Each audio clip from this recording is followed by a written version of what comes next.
I only needed to get to the 12th floor. But the elevator had other plans and it never stopped moving. I pressed the button for the 12th floor. The elevator doors slid shut with a heavy groan that rattled the frame and settled deep in my chest. The building wasn't new, not even close. The marble in the lobby was cracked and stained, and the brass along the walls had dulled into a greenish film of age. But the elevator looked freshly polished, its stainless steel doors gleaming as though someone had cleaned them only hours ago. The moment I stepped inside, that illusion broke. The air was thick, stale, and hot, like someone had been smoking inside and the walls had absorbed every ounce of it. The light overhead buzzed faintly, one long fluorescent tube that gave off a pale, trembling glow. It flickered twice as I shifted my weight from one foot to the other, and the shadows it threw were strange, stretching longer than they should, making the square space feel like a tunnel. I jabbed the button for 12. It lit up with a dull amber glow. The doors closed with a final clunk, sealing me into a silence so complete it pressed on my ears. I could hear the faint whir of the cables, the distant hum of machinery above, but mostly it was just me boxed in steel, floating upward on nothing more than wires and faith. The floor counter above the door blinked to life. One eye let out a slow breath and leaned against the cool metal wall. To Dot, everything felt normal, mundane, even 3.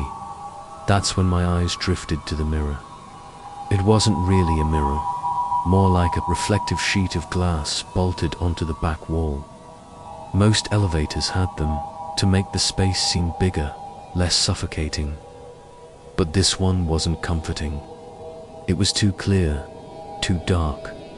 My reflection stared back at me, but there was something in its gaze that didn't belong. The eyes were mine, but not quite aligned.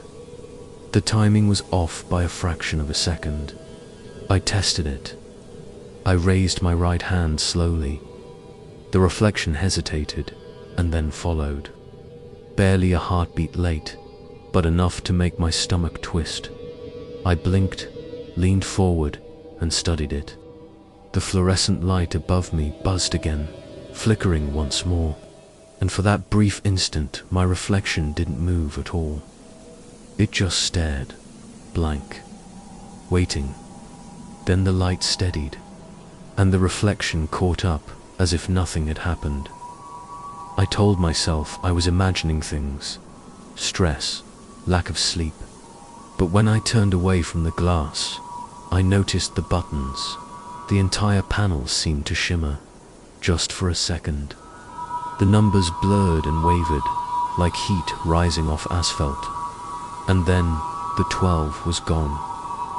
In its place, something else glowed, faintly red, a symbol I couldn't quite make sense of.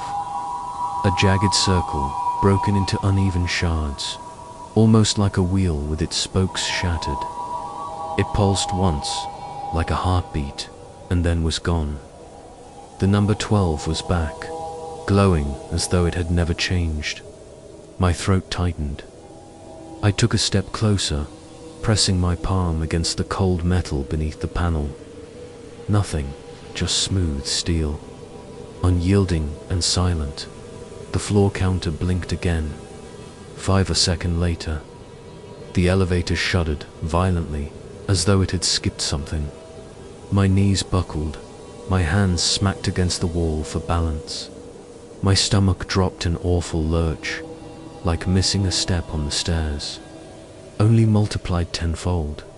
The number above froze on 6, but the elevator kept moving. The hum of the motor grew louder, grinding in a way it hadn't before.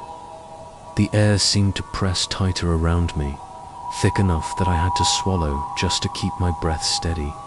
I pressed the button for 12 again, harder this time. The amber light flickered once, then steadied. The cab kept climbing. I glanced at the mirror again. This time my reflection didn't copy me at all. It stood rigid, eyes locked on mine, while I reached forward and touched the glass. For a fraction of a second, the surface felt warm, warmer than it should have been. Like there was a body behind it pressing back. The lights overhead dimmed, buzzing louder, then flared back to life. And in that brief flash of light, I saw something else standing in the reflection. Not me. Not entirely. A shape, taller. Its face smeared into the static of the mirror. Its hand pressed over mine from the other side. Its mouth opened wide. Too wide. The elevator jerked again, hard. My hand tore from the glass as the cab rattled. The shape was gone, but the air felt different now, as though something had joined me inside. And all the while, the floor counter above the door refused to move past 6. The elevator was still in motion. I could feel it climbing, endlessly, but the numbers stayed frozen. I was trapped in a box, moving but never arriving. The elevator rattled so violently I thought the cables would snap. My knees buckled as I clutched the railing, and the glowing number 6 above the doors wavered in and out, like a candle fighting to stay lit. Then came the soft chime. The doors peeled open with a tired groan. I expected to see the 12th floor hallway, at least something normal. Instead, I was greeted by a corridor so sterile it felt unreal. The wallpaper was beige, the kind that might have been white decades ago, now yellowed and curling at the edges. Thin wooden trim lined the floor, and fluorescent bulbs flickered overhead. The air smelled faintly of bleach, sharp and artificial, as if someone had scrubbed the life out of it. The strangest part wasn't the emptiness. It was the numbers. Every door down that endless hall was marked 6A, 6B, 6C, on cheap black plaques. They stretched on so far I couldn't see the end. Just repetition, fading into the blur of perspective. I leaned forward, half expecting someone to step out. But the hallway was utterly still, silent. Then the elevator doors started to close on their own. A jolt of panic surged through me. My foot darted forward without thinking. The floor outside felt wrong, spongy under my shoe, like there was something beneath the carpet that wasn't floor at all. I yanked my leg back into the cab, slammed my palm against the door, open button. The doors shuddered, then obeyed, parting again. I stood there for a long moment, staring at that impossible corridor, and then, slowly, the doors drew shut again. The elevator jerked, the cables whining. The counter above flickered once, twice, before changing .7. I exhaled, shaky. Maybe the machinery was broken. Maybe the building's wiring was faulty. Maybe... The thought trailed off when the chime rang again. The doors slid open. Another hallway, identical beige wallpaper. Buzzing lights. Doors marked 7A, 7B, 7C, stretching forever. Only this one felt lived in. Faint scuff marks scratched the floor. One of the bulbs halfway down sparked, then died with a faint hiss, leaving a patch of darkness in the middle distance. I didn't step out. Not this time. Instead, I stood frozen, watching. That's when the lights began to dim, one by one, sequentially, as if following footsteps. The dark patch grew larger with every flicker, crawling toward me. No sound accompanied it. No footsteps. Just silence, broken only by the crackle of the dying bulbs. My chest tightened. I smashed the closed door button again and again. The doors finally obeyed, sealing me inside. The cab dipped into darkness for a breath before the flickering overhead tube steadied again. The number above blinked .8. But the ride felt wrong. Not smoother, not upward, just longer. The cab groaned as if the walls themselves were straining against something. The mirrored wall behind me warped briefly, reflecting me in grotesque proportions. My reflection leaned forward even though I hadn't moved, lips twitching in silent words. Another chime. The doors opened. Another corridor, but this one was worse. The wallpaper peeled in jagged strips, exposing plaster beneath. The air stank of mold and stagnant water.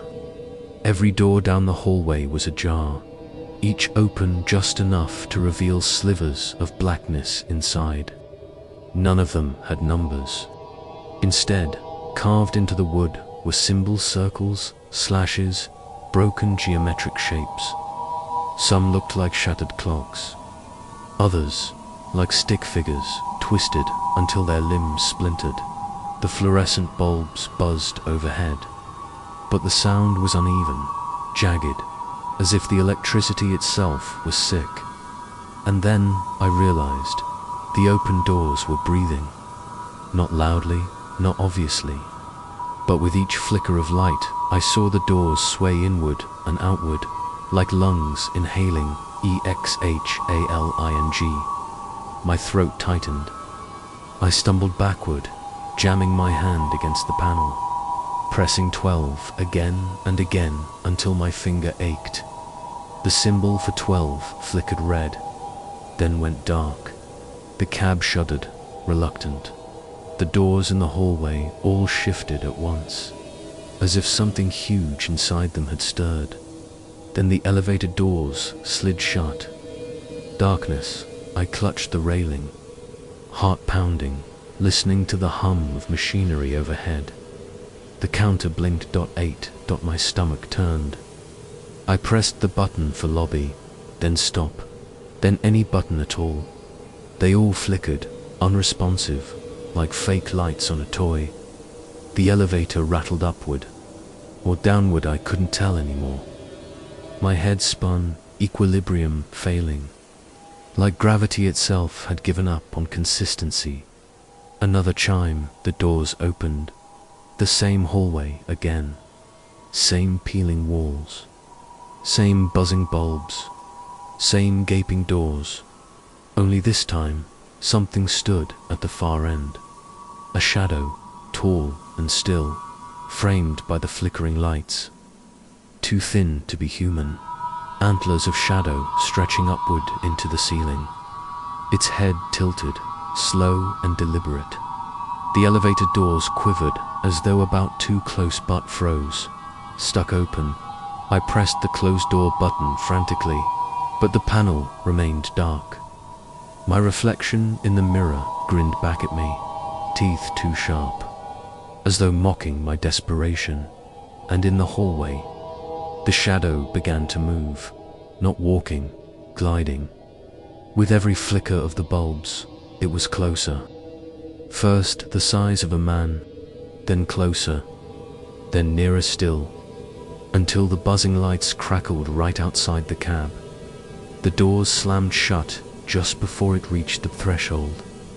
The elevator dropped. I screamed as the cab plummeted, weightless, the sound of the cables screaming with me. The counter blinked again. 8, and I knew with a hollow certainty there was no getting out. The elevator wasn't taking me anywhere. It was feeding me to something. The cab swayed like a ship caught in rough water. My hands clutched the rail, knuckles white, as the overhead bulb flickered and hummed, humming louder than my own heartbeat. The number above the doors blinked. No number, just a line, faint and glowing, like a scratch. The chime sounded anyway. The doors opened. This time, it wasn't a hallway. It was an atrium more, the broken memory of one. Marble tiles cracked like shattered teeth across the floor, and a chandelier hung by a single frayed wire swaying in silence. Every surface gleamed faintly, as though wet. The walls were lined with mirrors, dozens of them. Tall, ornate, each one cracked differently. They reflected me from impossible angles. My face repeated down infinite corridors of glass. But each reflection was wrong. One version blinked out of sync. Another mouthed silent words. Another stood still while I moved. I stumbled back against the cab wall. The elevator's own mirror trembled behind me, vibrating as though alive. My reflection didn't match me anymore. It leaned forward, placing its hands on the glass. Its lips curved into a smile. I wasn't smiling. The reflection mouthed words, slow and deliberate, until I could read them. Stay. I slapped the closed door button. The doors dragged shut, cutting off the endless mirrors, but not before I saw one final version of myself step out into the atrium. That other me didn't look back. The cab jolted upward, shaking violently. The panel of buttons flickered. Numbers dissolved. 12 melted into 12, then into crude slashes. The lobby button warped into a circle bisected by a line. The stop button flickered out completely. Symbols, primitive, alien. Not a panel anymore, but a warning. I reached out, trembling. My finger hovered over the circle slash, the only button glowing faintly. The cab groaned. The mirrored walls stretched, rippling like water. My reflection was no longer just MIT, was someone else. A stranger with hollow eyes, teeth too sharp. Pressing its face against the glass from the other side, it mouthed again, down. The elevator dropped before I could touch anything. The light above the door stuttered. Not a number, not even a line, this time just a flicker.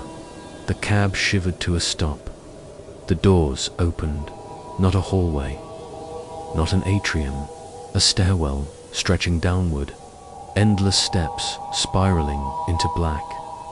The faint smell of damp concrete and rusted metal filled the air. Far below, a single echo-like footsteps climbed toward me.